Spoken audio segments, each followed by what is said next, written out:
Hello, welcome to Gemstone Tarot. Weekend Tarot for, God, I forgot, is it the weekend? Weekend Tarot, God, is it really? Weekend Tarot for the 2nd of December and the 3rd of December. It is a Leo moon weekend. Woof, zippity doo-dah, and let's go for it. It is, I wouldn't say it was snowing outside, but, you know, because we're in the UK, and if you're not really sort of near into the north, you don't really see that much real snow, but it is trying to snow. It's reminding me when we were little, we had, and I can't remember why, but we had a record, an LP. I think it was called Snowflakes Are Dancing. So if any of you know that, it goes do do do do do do do do do do do do do do do do, and I think it just shows you like building of snowflakes coming down. And I think I was quite fascinated because the music sounded like snowflakes, which is a thing to achieve. Now I think it's what they call my son's generation, isn't it? Snowflakes. Hey ho! Right. Because it's cold, first fire of the year going on as well. I've lit the first fire of the year. Woohoo! And we're using the Shadow Fates Tarot by Hattie Thorne. Because it feels like that. This feels, look at that. It just looks like cold water, cold weather. In Australia, you can be smug and think to yourself, ha, put the Barbie on, piss me the tin lotion, let's go. There you go, there's my best Australian, got it from Neighbours accent. What do we need to know? Anyone in the hotel? So much condensation on my window, you can hardly tell. Not yet, but the cleaner did go in and there was 2 of them, which means the people who were there before were quite hardcore messy, which doesn't surprise me because I think it was workmen, and that means that people are coming then. They are going to fill that glorious rack with its weirdo cheap separate hangers. Ooh, gosh.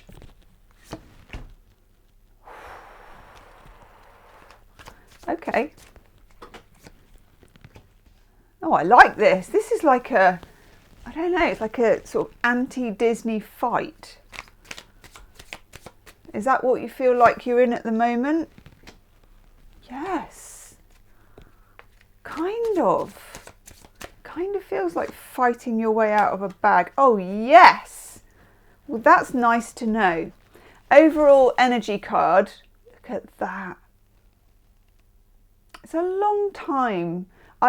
Recently I bought Anatorian, Shadow of the Abyss. They're exceptional too. And all the snowflakes are going woohoo like a whole load of autumn leaves. Quite nice. But I haven't found anything. I don't know what even the word is. You give me an adjective for this tarot because I don't know, there's something about it. Okay. Overall energy card, we have the Sun. Major Arcana, and that is what Winter Sun looks like, isn't it? It feels like a struggle when the sun comes out. And there are some days when it's like this. By the way, if you want your individual star sign shadow card, I did a video for that the other day. So that will be hopefully in the description box, or it's on the channel. It's like your shadow card, Aries to Pisces. So the sun is illuminating in its weakened winter way. Okay, so think of the sun, it rules Leo. We have a Leo moon weekend as well. And we also have the strength card, which is also Leo. How freaking magnificent is that card? Oof, right. So the sun and strength. Both major arcana, both big players in the tarot.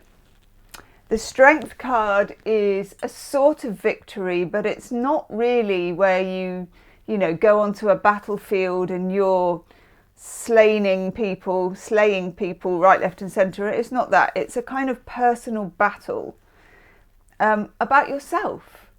So this weekend, you could be fighting a personal battle with yourself and sort of winning. You know, as humans, when we watch films and to a certain extent books, and we've got implanted in our DNA almost the hero story, you know, which will either be the hero or the anti-hero, and the hero will start as the fool, as the major arcana is, and move through the archetype of a story wheel until effectively they reach the world, they reach the end. There's some kind of sense of completion and success. As humans, we don't always get this sense of completion. Not that often. And success is rarely one or the other. Sometimes we get a vague win.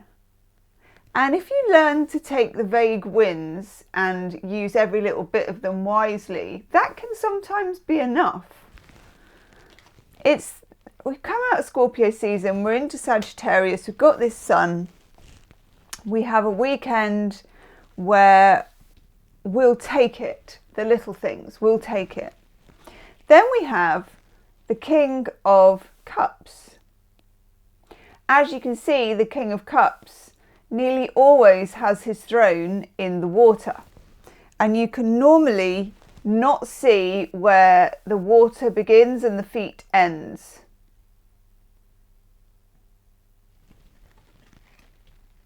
Next to the King of Cups, the King of Pentacles. King of Pentacles is in lots of ways very opposite to the King of Cups, because the King of Pentacles is in one place.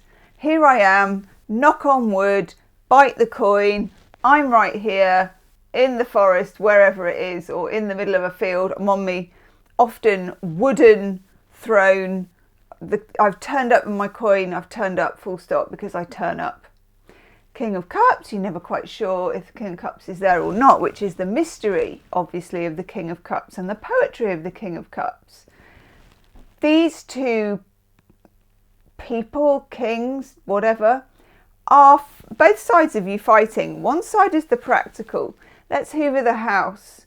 Let's turn out the drawers. Let's, I don't know, go to the back of the tarot cupboard and see which cards I've forgotten about because they've been there for ages. King of Cups, let's write poetry, let's daydream, let's have a bubble bath, let's. These two fighting with each other. So you might just even be having I can't decide whether to stay in or go out. I can't decide whether to get cozy, like me lighting my fire and thinking, oh, this is good, I'm never going anywhere ever again. Or whether I'm going to be very proactive. And then in the middle, the Chariot. I'm going to show it you in the upright because it's so gorgeous. The Chariot, of course, has two horses. Gosh. Interestingly, this one has two people. So we haven't got the common two horses, one backside scenario. Two horses, two backsides. Maybe you can do both. The Chariot often comes when there's duality, when you're like this, making choices between one or the other. Maybe you can do both. I would say it might be better to do both or nothing at all,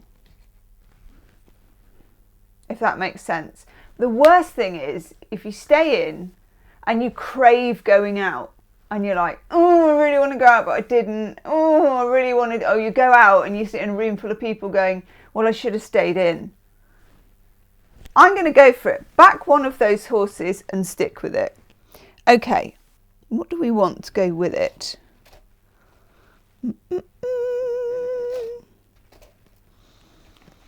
We want an oracle. Yes, we're going to have a shadow card.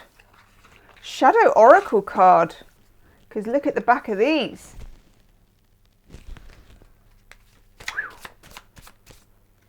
And that was quick. Oh my God, this came up the other day. How do I handle loneliness and what does it reveal about me? It's obviously a thing that we're supposed to be thinking about. And this is it actually, solitude or company, solitude or company. And you know what, as a Pisces, I've just learned to, I don't know, what do they call it? Come to an acceptance of the fact that often I just want what I can't have. And lots of us do. When I'm in solitude, I want company. When I'm in company, I want solitude. Can you go halfway and just say, you know, I'm going to have someone hang around the house for when I'm ready to see them? I don't know. Answer, let me know in the comment section, okay? Yeah, leave me a comment. Let me know how it resonates with you and let me know what you're doing over the weekend. Let me know which horse you back. Namaste.